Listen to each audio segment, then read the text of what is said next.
The Health Secretaries hinted there won't be an agreement on pay as nurses and ambulance staff walk out in England. Labour's Shadow Chancellor Rachel Reeves has told LBC new government anti-strike laws are not helping. That legislation that was passed a couple of weeks ago in Parliament, actually last Monday, to make it easier to sack nurses and other public sector workers was utterly counterproductive because it just sends another signal to public sector workers that this government doesn't really value them. The government's insisted the pay rises they want are unaffordable. A man's been jailed for at least 36 years for the murders of a woman and her 2-year-old daughter in Dundee. 52-year-old Andrew Innes buried the bodies of Benelin and Angelica Burke under his kitchen floor. Leeds are looking for a new boss after sacking American Jesse Marsh. They've not won any of their last 7 Premier League matches.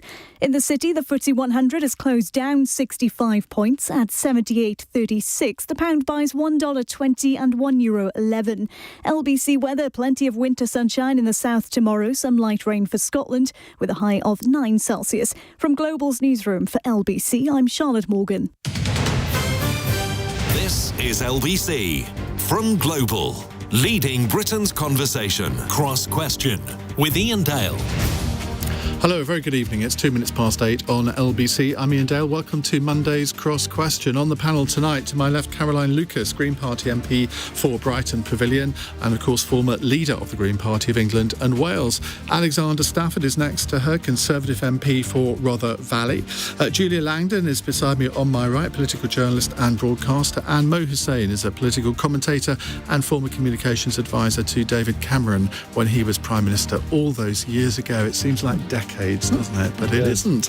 The number to call if you'd like to ask a question to our panel, 0345 6060 973 is the number to call.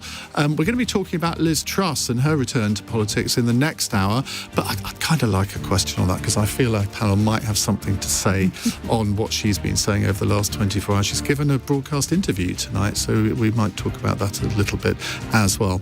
And if you'd like to watch us as well as listen to us, you can on Global Player. Call 0345 6060 973. Tweet at LBC. Text 84850. Cross Question with Iain Dale. This is LBC. And let's go to our first caller. It's our old friend, Pauline in Watford. Hello, Pauline. Hello, I didn't mean to call you old, by the way. That's all right. Listen, I prefer to be old rather than dead. You do know that is a choice we have. Yeah, I guess so. Okay, so is Sunak and Co.'s refusal to negotiate on pay for the NHS and others very likely to also crash the UK's economy? Caroline Lucas. Is it likely to crash the UK economy? I mean, it's going to absolutely destroy the NHS, which is a starting point. I mean, the idea that he won't even get around a table to talk with the nurses, I think, is just unforgivable. And this mantra that we keep hearing that nothing can be afforded. Actually, the issue of whether to pay public sector workers properly and how much to pay them is a question of political choice. There are things they could do, the government could do, to raise money. They could, for example, stop subsidising fossil fuels to the tune of £11 billion every year, or they could levy a wealth tax, or they could close the loophole in the windfall tax, which currently means that fossil fuel companies are getting away pretty much scot-free without having to pay very much of that so-called windfall tax. So I think the issue is that this is a matter of political choice, and I think the government should be making different choices. They should be paying nurses enough to make a decent living. They should be attracting more people into the NHS because we've got a massive problem when it comes to retention. I was on the picket line and speaking to my local nurses in Brighton this morning, and they are really struggling to make ends meet. They are really struggling to give the kind of care that they went into the NHS to give because they are so short-staffed. They are totally demoralised. And to have a Prime Minister that won't even get round the table with them, I think is just an absolute slap in the face. You're absolutely right that I think nurses are generally overworked and probably are underpaid, but the average wage for a nurse, I think, is $34,000 a year, which is about $5,000 above the national average. So one could say that there are maybe other people who are finding it even more difficult to earn a living than nurses. I mean, I'm not trying to pitch worker against worker, but I mean, you have to sort of look at the actual statistics rather than sometimes listen to the anecdotal evidence. I think what you could be looking at is the pay that public sector workers are getting and look at how that compares to private sector workers. And we know that the pay of public sector workers is nowhere near keeping up with inflation. And so, for example, an experienced nurse is now 20% worse off than she was if she started in 2010, for example. So people are seeing their salaries go down, their incomes go down at the same time that they have a whole load of fixed commitments, whether that's rent or mortgages or anything else. And it's just unsustainable. So I think we need to look much more in the round about public sector pay and actually step up and make sure that it does keep pace with inflation. If we want decent public services, we have to pay for it. And I wish we'd have that conversation instead of pretending that there's some kind of, rule from God that says that you can't pay people more and that you can't make different political choices. I think we should. Alexander Stafford, Caroline is right, isn't she, that this is a political choice, that the government have decided that they're not going to open the coffers for not just nurses but other public sector groups as well. And they could get round the table and negotiate a compromise, but they seem not to want to do that. Well, I think the important thing to understand is when you're asking for 19% pay rise as a starting point, that is completely unsustainable. If you provide that across the whole public sector, that's going to cost £28 billion. What we need to do is get people around the table, but with realistic targets. We want people to earn more money, of course we do, but we are dealing with huge rampant inflation, as we know, up to 10%. So we need to make sure that pay rises are given do not exacerbate inflation any further. And as you said, Iain, you said that the starting salary was like £34,000 plus. No. The starting salary at the moment is 28, but moving up to 30 in September. Yes, but the average on 34,000. But they also get a 20% pension on top as well. So you've got to look at the whole pay package as well. But what we want is to reward our hard-working nurses, and not just reward them. Make sure our hard-working nurses feel their reward as well. But we need to get. So you accept that they don't at the moment. You accept that they don't feel that they're being amply rewarded for the work that they do? Well, clearly, as they're on strike, they want to be more rewarded, and we need to have a proper conversation. But I don't think we can have a starting point of 19% increase. We have to be realistic. Have a conversation, though, if the government won't get round the table. The conversation isn't even happening. And we've seen what's happened in Wales, for example, where they haven't pushed for that 19% when they actually got round the table, that they actually were able to come to a compromise.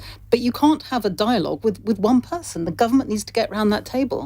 And we need to have that conversation, but we can't have a 19% rise. You need to have a realistic target. I've just said in Wales they ended up with something that was lower. The Nurses Union have said that they would accept something lower. And why didn't they have something lower now? Well, because if they got the government in the room, I'm sure they would, but you can't negotiate with an empty chair. Julia Langdon.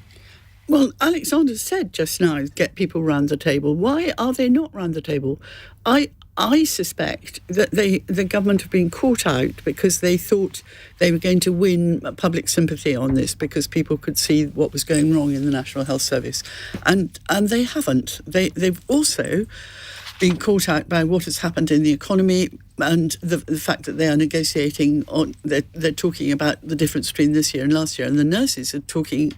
Their figures are based on what they are not what they're faced with now, with inflation at double what it was when they were negotiating this year's round.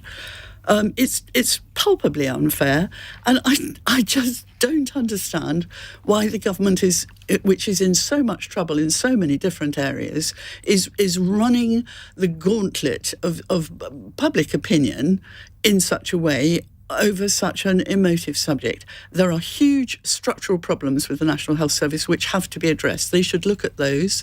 They could easily find a form of words in order to negotiate the structural problems and the staffing problems and the drain of staff that are leaving all the time. That could easily be done, and I don't understand why they're not doing it.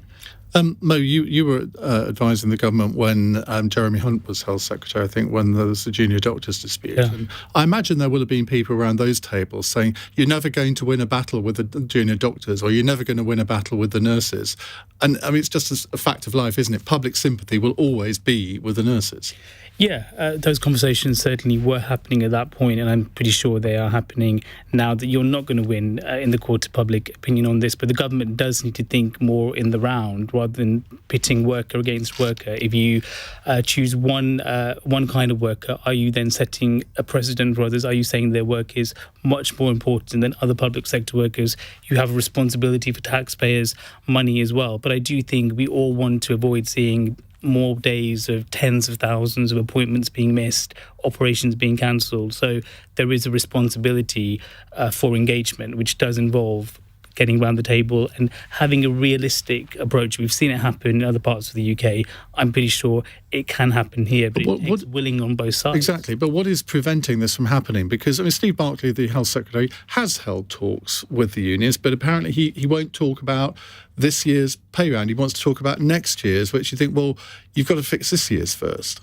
Yeah, that seems to be the key issue. And I think the calculation from the government is next year the economy might be in a better position, so you can probably have a bit more money to play around with, but you need to deal with the issues here and now. But why not then do a long-term deal and say, OK, well, look, we do want to talk about next year as well, and we understand your point about you've lost 20% over the last 12 years. Let's look at a 5-year deal, and over the 5 years, you can recover that 20%. Now, at least that would be a starting point, wouldn't it? It would be. Or you could look at one-off payments. You could look at something to address the issue. I'm afraid the government is not looking long-term at anything right now with 2 years or so towards an election. And even if you say you're going to have a 5-year deal, what's the guarantee that will actually happen? That could get changed again. So I'm not sure that is the answer, but addressing the issues people are facing now rather than kicking everything down the road to next year, I think would be certainly wise. Any further comments on this, or we can move on? No? I think we're all agreed, really. Well, you've all sort of said there should be talks, so I think we can probably unite on that. But Rory isn't very happy. Somebody, I don't know whether it was me, I think it was either Caroline or Alexander, said she, referring to nurses. You did. Well, Rory wishes to admonish you because he says that gay men are nurses too. You're right. I know that because I was one once. But straight men are nurses too. We should point out just for ticking a hole for ourselves here, aren't we? Yeah. Well, I stand rightly corrected, Rory. Thank you. Right. Paul in Paisley says, as everybody is to blame for its failure, apart from, of course, its architects, are you all still showing recalcitrance towards Liz Truss and her bold fiscal agenda? Julia Langdon. Is that what it was? What's she on is what I want to know. I haven't heard today's Spectator interview, but I did look at it before coming here, and it was 51 minutes and 9 seconds.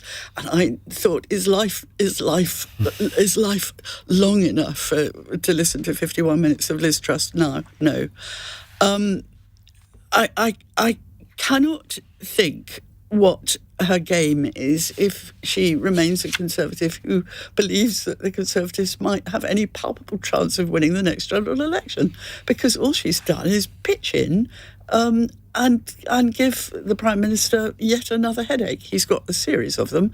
I find it endlessly diverting and extremely amusing, and thanks very much, Liz. Alexander Stafford, I don't know who you voted for in the members round, not members, the Conservative Party members. I did vote for Liz. Yeah. Okay. So, what do you make of her re-emergence? Do you welcome it? Has she been in touch? I have not spoken to her recently, and I think sometimes you need to take a bit longer to work out what went wrong and what went right, and maybe only 100 and something days after leaving office probably isn't the right time for her to have a public intervention. Very diplomatically put. In other words, shut up. I guess the question is, what are you trying to achieve from all of this? We've got to all unite behind the Prime Minister, the Conservatives. We want to make sure that we achieve his agenda, which is, controlling inflation, getting the economy back on track. And does that intervention really help that? I'm not so sure. But you supported her growth agenda, presumably. I think it's important that the country grows and the grows economy. That's, as all Conservatives, we should support, frankly, all citizens want to grow the economy. So increased economy means better lifestyles for all of us. So we can fund the NHS to have the pay rises we talked about. So then itself is not a bad thing. It's how you achieve that growth and how to make sure you have all the balance and look in the right is important. For the second question in a row, we come to our communications expert. If you were advising Liz Truss, would you have advised her to make this intervention now? Absolutely not. I mean, it's still so fresh in people's minds, and even with this intervention, there is no mea culpa. There's no real self-awareness as to what went wrong. There's a bit of explanation. There's a bit more explanation, but this explanation it's almost after the fact. It wasn't there when she was doing all these things and putting forward her plans for the economy.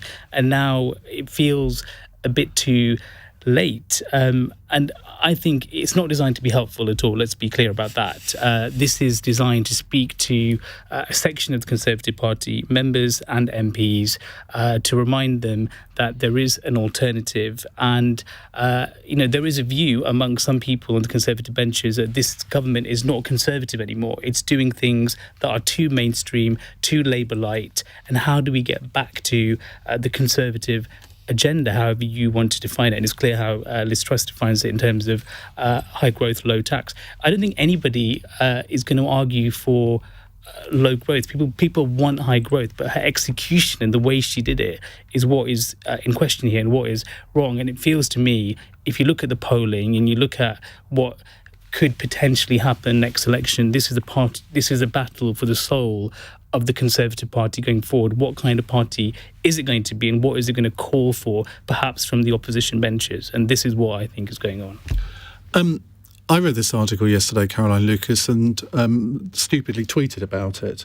And I said it was worth a read, which obviously meant that I was a Liz Truss shill, even though ever since she first stood for the leadership of the Tory party, I think I've only ever said critical things about her. But given that she is an ex-Prime Minister, OK, she was only there for 49 days, should we not listen to what ex-Prime Ministers say?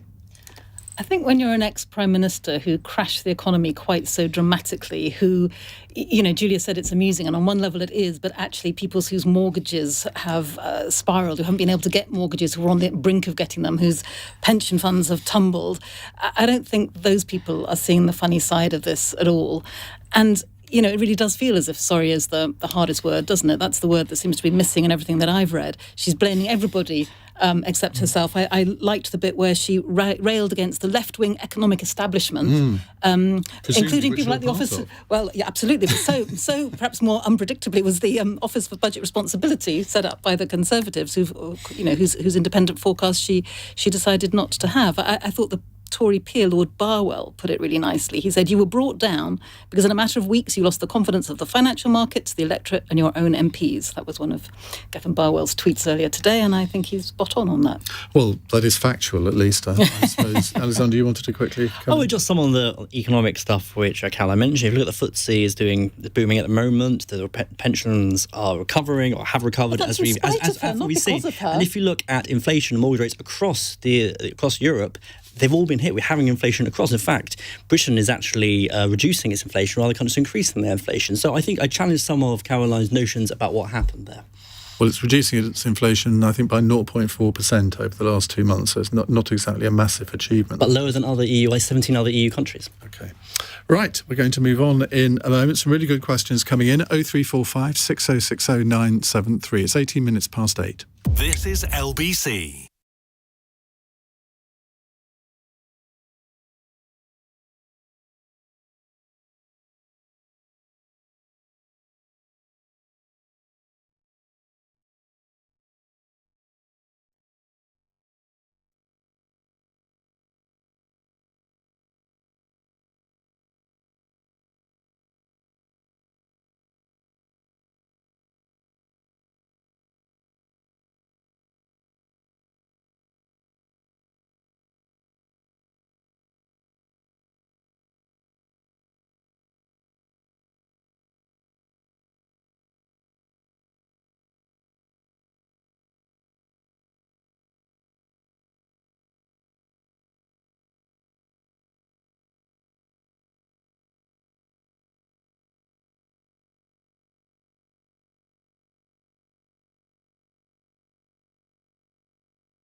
21 minutes past 8. Caroline Lucas, Alexander Stafford, Julia Langdon and Mo Hussein answering your questions. Let's go to David in Preston. Hello. Or is it Davida in Preston? Hello. It is. Hello. Hello, everybody. What would you like to say? Yeah, what should we do about China's economic and military expansionism? I guess you're asking this. I'm surmising it's to do with the balloon that was shot down. Was it shot down over America? I think it was. And there's apparently another one from China, a second balloon that's been spotted over Latin America. But of course, the Chinese insists that they're weather balloons. Who knew that they were so interested in the weather in South America? Mo, let's start with you. This is something that I think has plagued many governments and decision makers. And when I was in Number 10, there was a lot of getting quite close to China and talk about golden decade and expanded trade. And I think that where you have to come up to is you do have to be quite tough on things like human rights abuses that we are seeing, on issues where, as we saw last week, if they are invading someone's sovereign airspace, and if you are trying to control or manipulate global trade by offering incentives to developing countries that may not be fair or moral, but equally we also need to speak to China on issues that affect all of us, whether that is climate change, whether that is supply chains and the impact we've seen of the pandemic on them over the last few years. So I'm afraid it is having a balance and getting that balance right. It doesn't mean you kowtow. It doesn't mean you hold your tongue. But we can't just isolate, I don't think, given the economic might that they have. And by that, I mean the impact that has on us and the people across the UK. Do you think in the government which you were an advisor to, do you think that Cameron and Osborne cozied up a little bit too much to China in retrospect? Yes, in retrospect. I think there were things that probably not turning a blind eye to, but they just weren't as apparent as they are now. And given that geopolitics, particularly with Russia and Ukraine, which is polarizing countries in the world, you do need to think about, if something like that were to happen again, whose side would a certain country be on? So in retrospect, yes, I think there was probably too close a relationship. Julia? Well, there's some completely terrifying stuff around about secrecy, and there was a warning from one of our spy chiefs a few weeks ago saying that we all, and the government in particular, and public services and industry should be much, much, much more cautious about protection of data, because we are being looked at. I don't have anything much to hide, but the government does, and I think it's quite terrifying.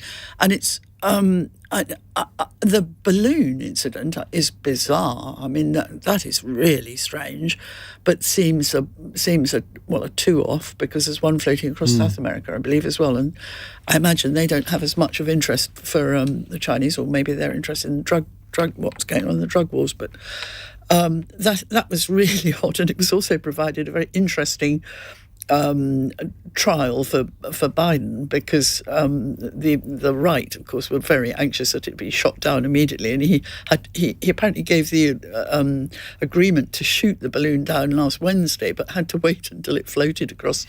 It was no longer over his citizens and it did, of course, mean that the Secretary of State Blinken cancelled his trip to Beijing, which the Chinese were apparently very keen that happened. So there's obviously something going on here that we don't know the full details of, but it is, as Julia says, a bit weird, isn't it, Caroline?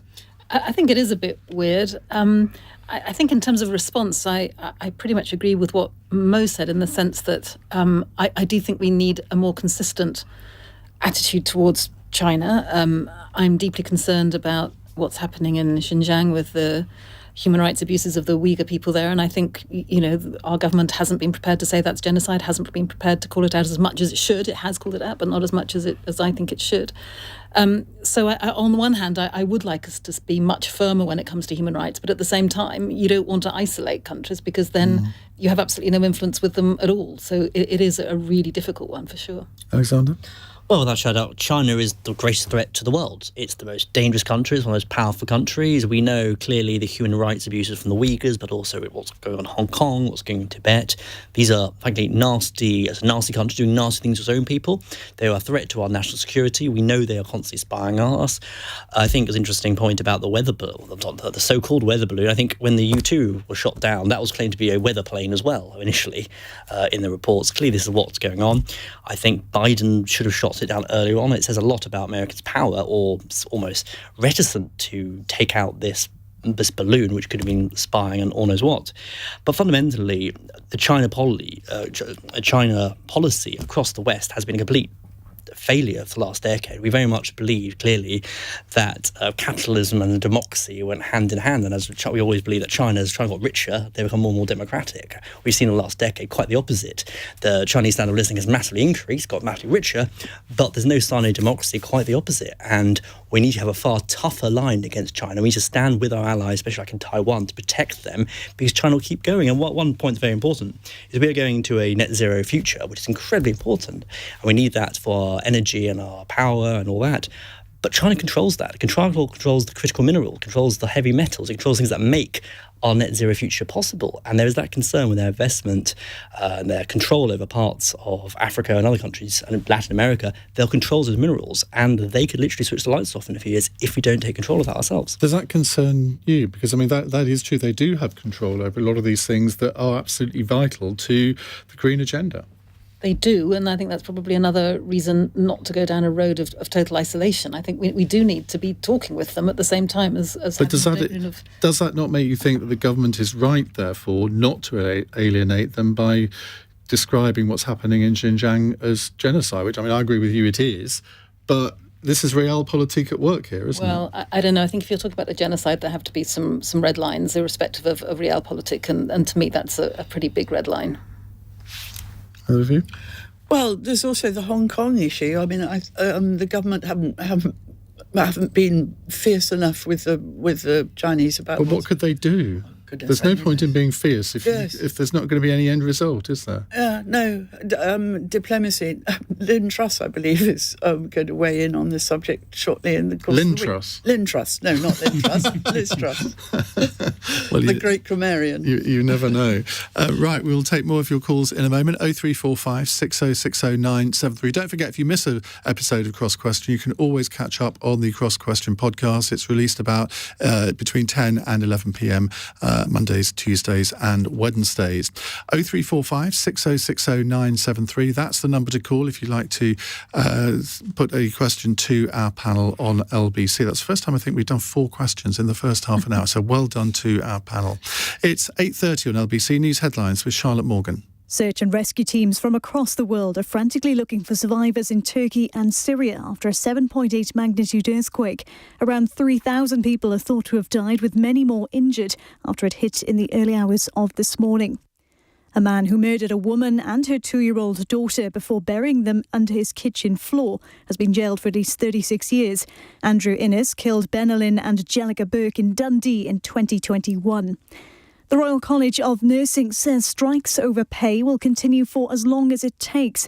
Thousands of NHS staff have been staging the biggest walkout in the history of the health service. LBC weather, plenty of winter sunshine in the south tomorrow, some light rain for Scotland and a high of 9 Celsius. This is LBC.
It's 8:32 on LBC. Caroline Lucas is here, Green Party MP for Brighton Pavilion, former party leader.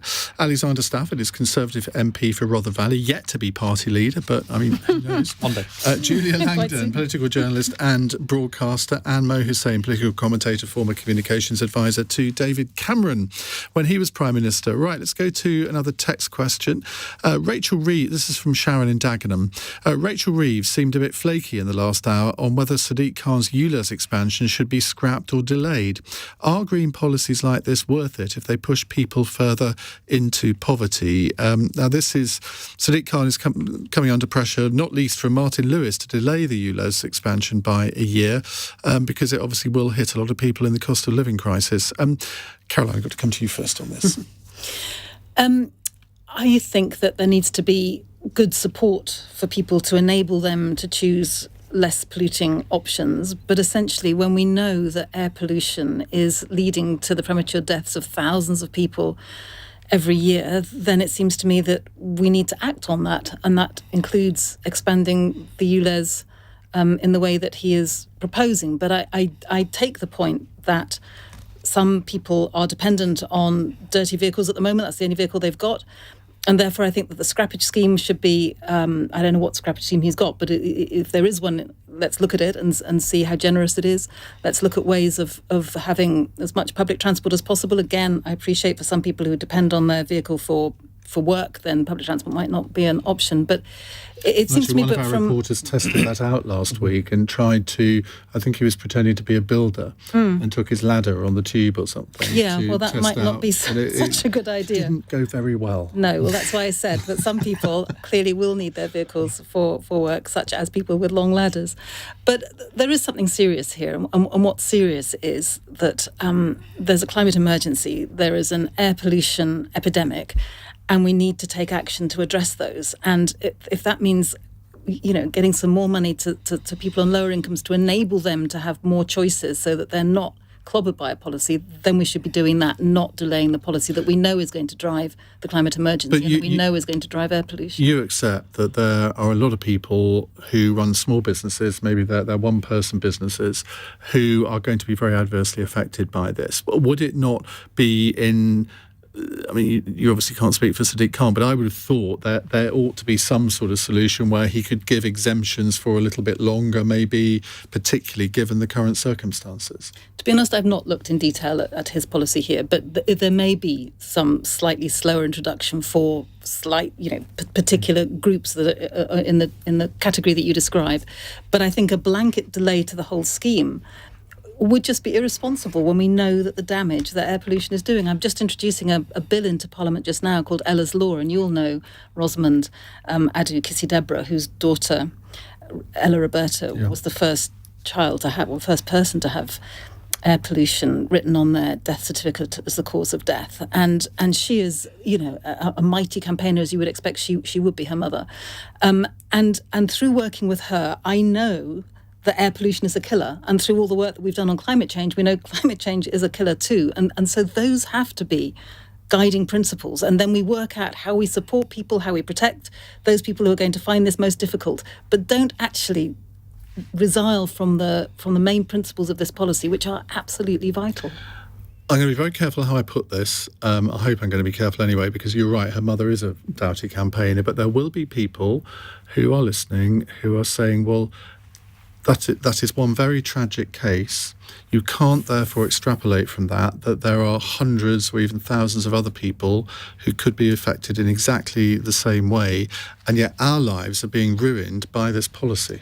I'm not making that extrapolation. There is plenty of evidence out there, scientific evidence, that of the impact that air pollution is having on terms of premature deaths of people in London and other places around this country. Because these are going to be in other places soon, aren't they, these ULEZ zones? I believe they are, but let's make sure that we do them in the right way and have cheap public transport alternatives. In many towns and cities around the world now, they actually have free public transport. Let's look at ways we can make this easier rather than actually resigning from the policy. Well, I think I don't know too much about it. So I'm not a London MP, but from what I gather, these ULEZ is an absolute expansion disaster. We've got one coming in my nearest city in Sheffield, a similar scheme. I think they are incredibly damaging for business because they hit people who need to use their vehicles to work, especially when we're having tough economic times. We need people to get to work. We can't add extra money to people's bills. I think they're incredibly discriminatory against parents and people who need to use their cars, who can't practically, I've got 2 small children, you can't just practically get them on the bus and the tube the whole time. There's, for instance, one... Well, some people have to. Some people have to, yes, but we shouldn't discriminate those people that can't use public transport. In areas like mine, where there isn't any good public transport, that we need to do that. We're going to be hitting people, and we're not actually doing solving the problem, because what all the evidence shows is as soon as you move a clean air zone, as they call it, into one area, all that pollution still stays there but goes around the periphery and creates more pollution. It's actually a simple way of just moving the problem. What we should be doing is looking at other schemes, such as trying to get more people, encourage more people into electric vehicles, which is happening. A third of cars are sold now electric vehicles. That should be good. We should keep the subsidies on electric vehicles, but also more basic things. If you go to cities like Singapore, every street corner has trees on every in the middle of all the roads. There's plants. We can use natural solutions to take away air pollution. We should be looking at that rather than clobbering people who need their vehicles to work. And this is a very discriminatory policy. Those who don't have good public transport, who can't afford to upgrade their cars, it penalises. And also, it's far better in some ways having, let's say, an older white van diesel, if you're doing a certain number of miles, than actually scrapping the vehicle and buying a completely new vehicle. You have to drive a new vehicle, even a clean vehicle, significantly for a single length of time before you're actually making air pollution or savings. And one last thing, our area is actually getting cleaner. It's getting dramatically cleaner than it used to be. If you go back to the 50s and the Great Smog that killed loads of people, we don't have that anymore. Our air is so much cleaner than it was 10, 20, 30, 40, 50 years ago. We are moving in the right direction already. We don't need these things to hit people during the cost of living crisis. It's interesting you say about electric vehicles. Having spent 4 days in Berlin, I did not see one single electric vehicle charging point. And we always think of the Germans as being ahead of us on all of these things. I'm not sure. In fact, I can't remember seeing many electric cars at all. Julia? Well, I agree with everything that Caroline said in principle and in practice, but in my next life I'm going to be a politician. I agree with Martin Lewis. I think it should be delayed for a bit, just while the circumstances are so difficult. It seemed to, as far as I'm aware, it seemed to come from nowhere that it's going to happen in June. To be fair, it has been tried for quite a long time. Yes, it has. But I suddenly thought, oh my God, my car was going to be affected, but it isn't. But I do think it is incredibly hard on small businesses in the outer suburbs. I read a story actually about the stationers of the House of Commons apparently are not going to be able to carry on their business. Were you writing about that? No, I wasn't, but I read that too. It's really very, very difficult on people with small businesses in the outer suburbs who should be given a bit more time to come to terms with it while the economy is in such while they are suffering from the effects of the economy. Mo? I think whenever you do something like this, you really have to take people with you and you have to look at the impacts across the board. So there is a real case for exemptions or for slowing this down a bit. But the wider point, I think, here, and we saw this when we hosted COP as well, where there was a big buzz around it, but I don't think there was ever a real big education piece in terms of what does pursuing net zero actually mean for people, for their incomes, for how this might be invading into their choices, into their lives. And this is a difficult conversation to have, but we have to have an honest conversation about it, because it will have a cost, and it will mean people perhaps coming into your home and doing things without you having much of a say on them. It could mean many different things, but we need to have that very real education and conversation piece. Otherwise, people aren't really going to understand what net zero is, why it matters. Just because it's in a law in 2050, somebody else can deal with it down the line. And to change that approach and to change that mentality, I think honesty and transparency and levelling with people about the choices facing us is going to be quite important. And I think the finance is really important as well, coming back to that. I think Mo's right in a sense that this particular question is a kind of microcosm of many of the green debates that we will have, and it is vitally important that green policies don't hit the poorest hardest, and we need to design them so they don't. And there's an awful lot of work that's been going on in lots of different organisations around the place who are exactly working out how you would have a just transition. How do you make sure that we're bringing the poorest people with us and supporting them? And of course, the poorest people are not driving cars anyway. They are dependent on a public transport system, which is generally... Well, in rural areas, actually you're wrong, because in rural areres they will be driving cars, but they'll be driving quite old cars, because there is no public transport, very little public transport. And everybody in London is going to sell their polluting cars to people who live outside. And I think there's a big cynicism, but this is the expansion of the ULEZ. The ULEZ was introduced not that long ago and suddenly is expanding already, which clearly is just a cash grab by the mayor who's bankrupted the transport because he can't pay his bills. This is just a clear, naked cash grab. I think most people see that. We should point out that the ULEZ expansion is coming in late August, not in June, so a couple of months respite, I suppose. Right, we'll continue with your calls and questions in just a moment. The number to call 0345 6060 973. It's coming up to 8:44. LBC, Nick Ferrari at breakfast. 8 out of 10 teachers who took part in a survey said they've had to give pupils toothpaste and toothbrush. Mandy in St Albans. I don't think any of us anticipated the rising cost. I volunteer for my local food bank, and we're seeing people turn up who can't afford food at the moment. How much is a toothbrush? About £1. No, I can get you 2 for 25p. If you can't afford a toothbrush, you really have to ask yourself whether you should be having children. Nick Ferrari at breakfast. Listen on your radio and on Global Player, LBC.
Caroline Lucas, Alexander Stafford, Julia Langdon and Mo Hussein with me, taking your calls and text questions. Somebody says, what's with the London-centric questions? Well, I think we only had one on ULEZ, but that is not London-centric because it's coming to a city near you very, very soon. Manchester, Bristol, Sheffield, Brighton.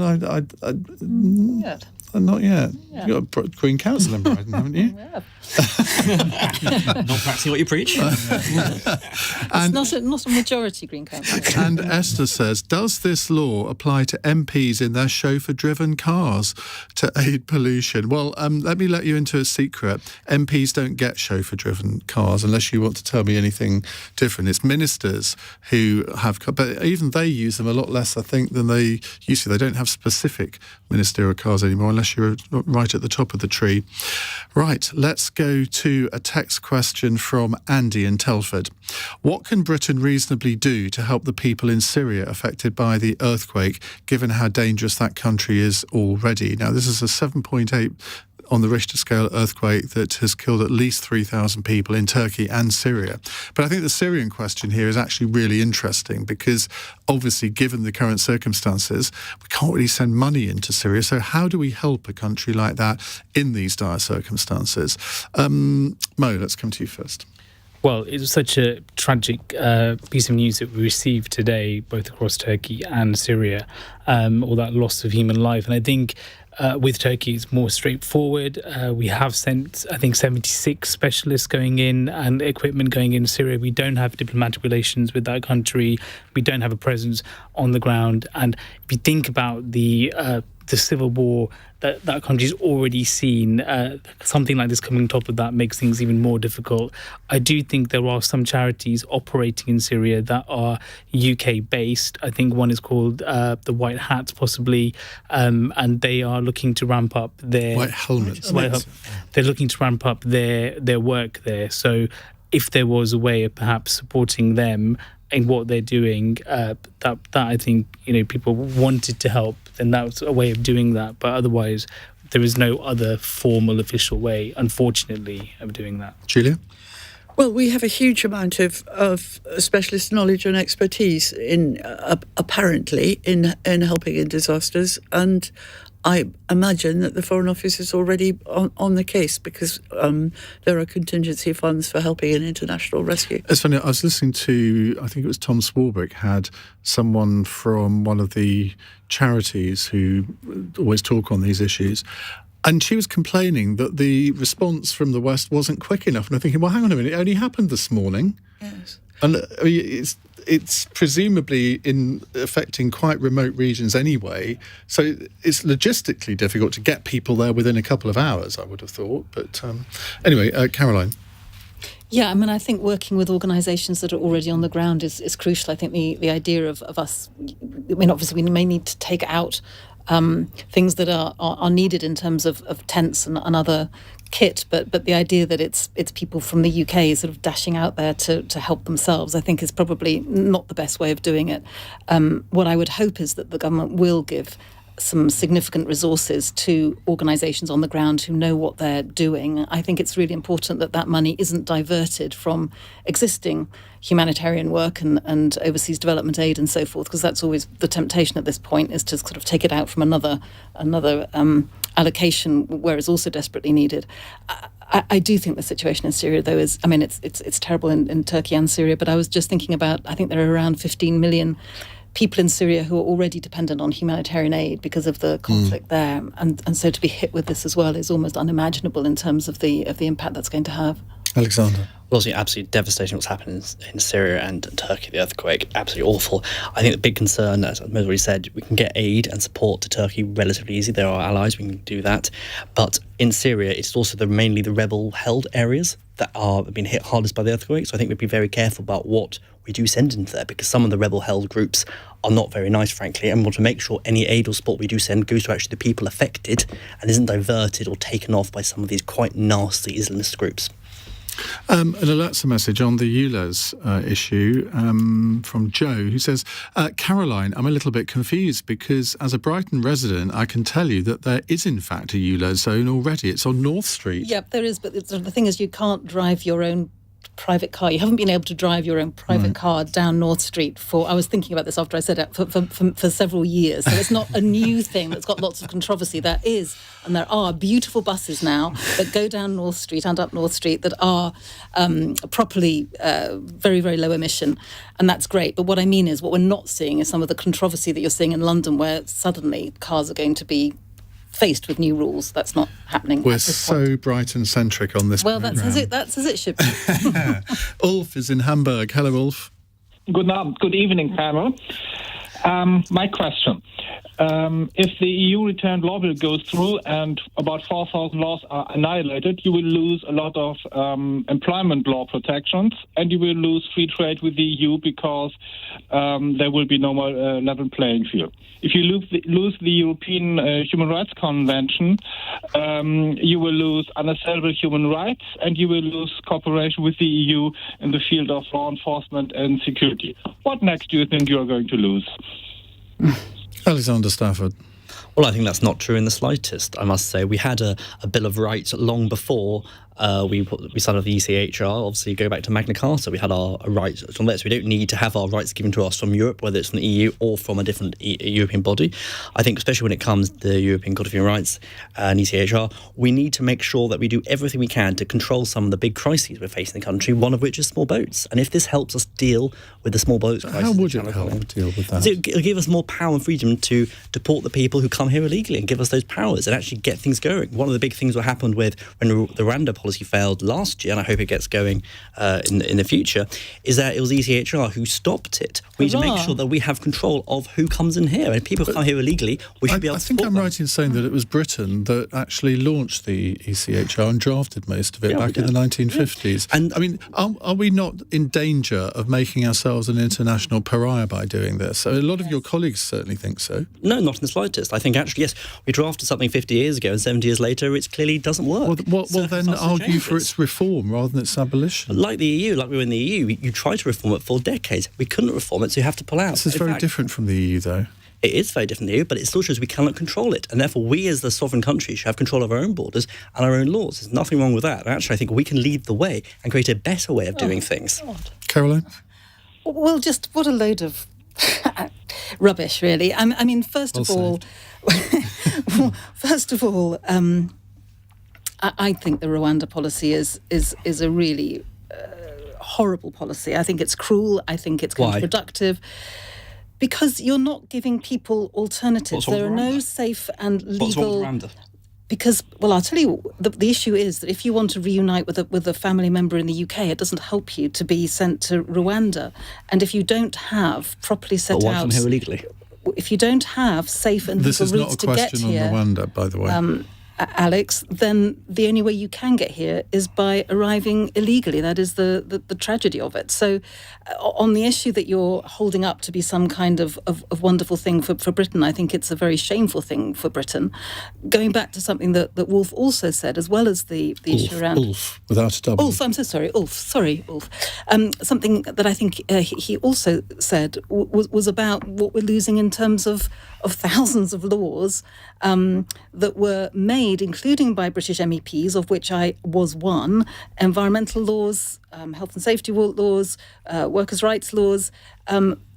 We could be losing literally thousands of those in a bonfire at the end of the year. This bill does not mean that all of these laws are abolished, does it? No, but it does mean that if the three people who are coordinating the environmental laws in DEFRA, that's what we've heard, there are just three people coordinating what we thought were 570 laws. It's now been updated overnight. It's as if officials suddenly found another 1,000 laws down the back of the sofa. So we're now talking about 1,700 laws. We've got three people in DEFRA who are coordinating this work, and it has to be done by the end of this year. Otherwise, there's a so-called sunset clause, and then you do lose them all. So it's just a preposterous way of approaching any kind of piece of work. So I'm with Ulf. We're losing two bits of important legislation, and as far as they're concerned, we're probably losing our marbles as well. Julia. Speechless. And in order to accommodate our new status as out with the European Union, anybody who wants to do any kind of business with Europe now has to engage in a bureaucracy that massively exceeds that which was there before. That's one point.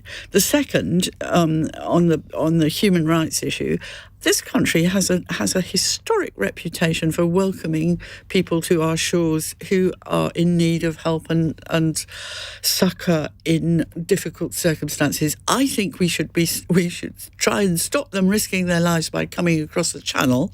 It is absolutely tragic that has been allowed to carry carry on, but we should be welcoming refugees here and helping them. Even if they come from countries like Albania, where you don't need to seek refuge from. Well, in fact, the government has had a minor success there on the Albanian issue. Because 30% of the people coming across the channel are from Albania. If you look at the latest figures, apparently because they've now reached an agreement with the Albanian government about sending them back to Albania, the Albanian government, which is a fairly difficult bunch of people, I think, but they are trying to join the European Union, of course, are receiving them back. Okay, Mo, I'm yesterday. obviously out of date. Yesterday. You've been in Berlin. Well, I thought it was interesting that actually there's a bit of rowing back from this story that the UK will withdraw from the ECHR from number 10 today. And the line, I think, now has been that any new system will be compliant with our international obligations. I think sometimes you do this in government when you are perhaps a bit weaker and you want to dangle a bit of red meat to your base and your members and your supporters. And I think the position the Prime Minister is now in, particularly with the Liz Truss wing attacking him for maybe not being conservative enough, you need to have a few of these things to throw out there. So I will take a bet that we won't actually end up leaving at all.